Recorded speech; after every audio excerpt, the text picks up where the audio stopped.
Good morning. ప్రభునేసు క్రీస్తు నామంలో ఈ ఉదయ కాలపు శుభవందనాలు మీ అందరికీ తెలియచెప్తున్నాను. అమ్మ, ఎలా ఉన్నారు? అందరూ బాగున్నారా? దేవునికి స్తోత్రం. మంచిగా నిద్రపోయారా? అమ్మ, పిల్లలు బాగున్నారా? రాత్రి ఉదయం లేచారా? తెల్లవారుజామున చలిని ప్రార్థన చేసుకోకుండా, నిజంగానే కదా, ప్రార్థన చేయాలంటే చలిగాలేస్తుంది కదా. దేవునికి స్తోత్రం. ఏది ఏమైనా ఉదయం లేచి అజా కాకముందే, ఎవరో ప్రభుని, ఏ దేవుణ్ణి ఎవరో పిలవకముందే మన దేవుణ్ణి స్తుతిస్తూ ఆరాధిస్తూ ప్రభువాని ఎవరమైతే దేవుని సన్నిధిలో పిలుస్తాం. ఎందుకంటే వాళ్ళకంటే అద్భుతమైన దేవుడు మన దేవుడు కదా. మనం ఉదయం లేచి మన భారము దేవునికి అప్పగించి, మన పని దేవునికి అప్పగించి, ఏమన్నా దుఃఖం ఉందా, బాధ ఉందా, పరిస్థితులు ఉన్నాయా, అంతే లేచి మన దేవుడు సైన్యములకు అధిపతి అయిన మన ప్రభుకి ఆ భారాన్ని అప్పగించి, అయ్యా, నేను ఈరోజు ఈ పని కోసం వెళ్తున్నాను, అయ్యా, నేను ఈరోజు ఈ పని చేయాలనుకుంటున్నాను, అయ్యా, ఈరోజు నా ముందుండండి తండ్రి, నా కుటుంబాన్ని, నా పిల్లల్ని, నా బంధువులు, నా సంఘాన్ని, నా తండ్రి సమస్తంను ఎవ్వరి గురించి నేను మంచి వినాలి కానీ చెడు వినొద్దు నాయన అని ప్రార్థన చేసుకుని దేవుని చేతిలో మనం ప్రతి భారాన్ని పెట్టి ముందుకు సాగినట్టయితే, అందుకే ఆయన అంటాడు, సొలొమోను అంటాడు 27వ సామెతల గ్రంథంలో, రేపటి దినమును గురించి ఆలోచించొద్దు, ఏ దినం ఏం జరుగుద్దో మనకు తెలియదు, దేవునికి మాత్రమే తెలుసు అని చెప్పినట్టుగా మనం ఆలోచించి మూరుడి చారడి చేసుకొని,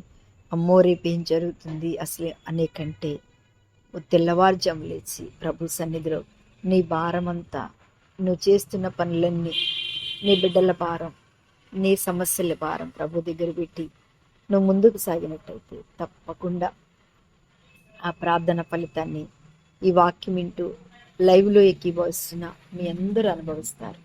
ఎందుకంటే ఆ రోజంతా దేవుడే మనకు తోడుగా ఉంటాడు, ఆయనే మనల్ని ధైర్యపరుస్తారు, ఏది వచ్చినా ఆయనే చూసుకుంటాడు. ఆమెన్, హల్లెలూయా.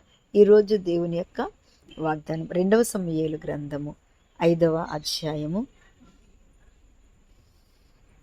9వ వచనాన్ని చదువుతున్నాను. దావీదు ఆ కోటలో కాపురముండి దానికి దావీదుపురము అని పేరు పెట్టెను. మరియు మిగ్లో నుండి దిగు వరకు దావీదు ఒక ప్రాకారము కట్టించెను. దావీదు అంతకంతకు వర్ధిల్లెను. సైన్యములకు అధిపతియగు యెహోవా అతనికి తోడుగా ఉండెను. చూడండి, వర్ధిల్లటం కదా. ఈరోజు దేవుడు మనతో మాట్లాడుతున్న మాట వర్ధిల్లటం. ఎవరు తోడుంటే వర్ధిల్లుతాం? బంధువుల, చుట్టాల. దేవునికి స్తోత్రం, హల్లెలూయా. ఎంత గొప్ప దేవుడు కదండి. నిజంగా నేను ఇందాక ఒక వాక్యం చదువుతున్నాను, నాకెంత నవ్వు వచ్చిందంటే, ఒక ఆయన వాక్యం చెప్తున్నాడు. ఏంటంటే, ఒక ఆయనంట పొగాకు తోట వేసుకున్నాడంట. ఆ పొగాకు తోటలోనికి ఏంటంటే మరి పందిళ్ళిందంట, తినలేదంట. తర్వాత గాడిద వెళ్ళిందంట, తినలేదంట. తర్వాత మేక వెళ్ళిందంట, తినలేదంట. తర్వాత కుక్క వెళ్ళిందంట, తినలేదంట. ఏవి 4 కాళ్ళున్న జంతువులు ఏవి తినలేదంట. కానీ 2 కాళ్ళున్న ఒక వ్యక్తి దాన్ని పచ్చ నవిలి తింటున్నాడంట. ఆ 2 కాళ్ళున్న వ్యక్తి ఎవరు చెప్పండి? మనిషి కదండి. దేవునికి స్తోత్రం. పందికి జ్ఞానం ఉంది, కుక్కకి జ్ఞానం ఉంది, అన్నిటికీ జ్ఞానం ఉన్నాయి. కానీ ఈ మానవుడికి జ్ఞానం లేక సిగరెట్ తాగుతాడు, చుట్టగాలుస్తాడు, బీరు తాగుతాడు, బీడీలు తాగుతాడు కదా. ఎక్కడ పడితే అక్కడికి వెళ్తాడు, ఏది పడితే అది చేస్తారు అని ఒక ఆయన వాక్యం చెప్తున్నాడు. అలాగే దేవుని బిడ్డలారా, నిజంగా మనం వర్ధిల్లాలన్నా, మనం ఆత్మతో నింపబడాలన్నా, మనం అభిషేకించబడాలన్నా దేవుడు మనకి ఎట్లా ఉండాలో చెప్పండి? ఆయన మాట వినాలి, ఆయన చిత్తం నెరవేర్చాలి. అందుకే దావీదు ఇక్కడ అంటున్నాడు, దావీదు కోటలో కాపురం ఉండి దానికి దావీదు అని పురము పెట్టబడెను. మరియు మిగ్లాకు నుండి దిగు వరకు దావీదు ఒక్క ప్రాకారమును కట్టించాను. ఎందుకంటే ఒక్క ప్రాకారం ఎప్పుడైతే కట్టాడో దావీదంట అంతకంతకు వర్ధిల్లెను.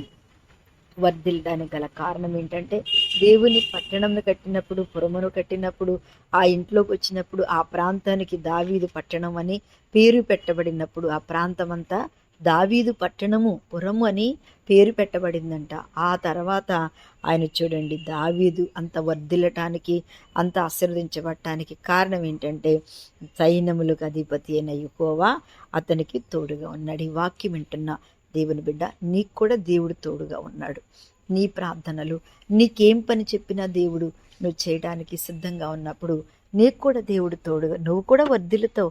నాకేమి లేదు అని బాధపడకు. ఒక రోజు వస్తుంది కదా, వర్ధిల్లే రోజు వస్తుంది, విస్తరింపజేసే రోజు వస్తుంది, అద్భుతం చేసే రోజు వస్తుంది, ఆశ్చర్యకార్యం చేసే రోజు ఒకటి వస్తుంది మన జీవితంలో. మన దుఃఖానికి నేను ఎప్పుడూ చెప్తాను ఏంటంటే, దుఃఖము వెనుక ఆనంద బాష్పాలు ఉంటాయి. దేవునికి స్తోత్రం. శ్రమ వెనుక తప్పకుండా ఆశీర్వాదకరమైన కార్యం ఉంటుంది. మూడోది ఏంటో తెలుసా, నిజంగా విరిగి నలిగిపోయిన వెనుక చక్కటి సరిచేయబడేటువంటి మంచి జీవితం ఉంటుంది. అందుకని మనము దేవునిలో వర్ధిల్లాలంటే ఆయన మనకు తోడుగా ఉన్నాడు. నువ్వు వర్ధిల్లుతావు. ఇప్పుడు వర్ధిల్తున్నాగా చాలా మందిని మనం వర్ధిల్లుతూనే ఉంటాం. ఆమేన్, హల్లెలూయా. దేవుడి కార్యం మన జీవితంలో చేస్తూనే ఉన్నాడు. ప్రియులరా, ఎంతో ఒక విషయంలో నేను చాలా బాధపడ్డాను ప్రభువా. అసలు ఎంత ప్రార్థన చేశానంటే, ఎంత బాధపడ్డానంటే, ప్రభు నాకు దర్శనంలో చూపించారు కానీ అది జరగదు, ఇక అయ్యో ఒట్టిదే అనుకున్నాను. కానీ దేవుడు నిన్నటి దినమన అది నా కళ్ళ ముందు చూపించాడు. అది నాకు జరిగింది. నిజంగా నేను సంతోషించాను. ఎందుకంటే మన ప్రార్థన ఎక్కడికి పోదు. ఎన్ని నెలలైనా అద్భుతంగా వర్ధిల్లుతావు. ప్రభు తోడుగా ఉన్నాడు. నీ జీవితంలో కూడా ఈ కార్యం చేయడానికి ప్రభు సిద్ధంగా ఉన్నాడు. కళ్ళు మూసుకోండి. మహాపరిశుద్ధుడా, ఉదయకాలమున ప్రతి బిడ్డను దర్శించి నాయన వారికి అనారోగ్యమైతే స్వస్థపరచండి. నాయన పుట్టినరోజు, వివాహ దినము, దేవా ఏదైనా వారు కోరుకుంటే అది వారి జీవితంలో జరిగించి వారి ముందు నడిపించమని యేసు నామమున అడుగుచున్న తండ్రి, ఆమేన్. Praise lord. దేవుడు మిమ్మల్ని దీవించును గాక. ఆమేన్.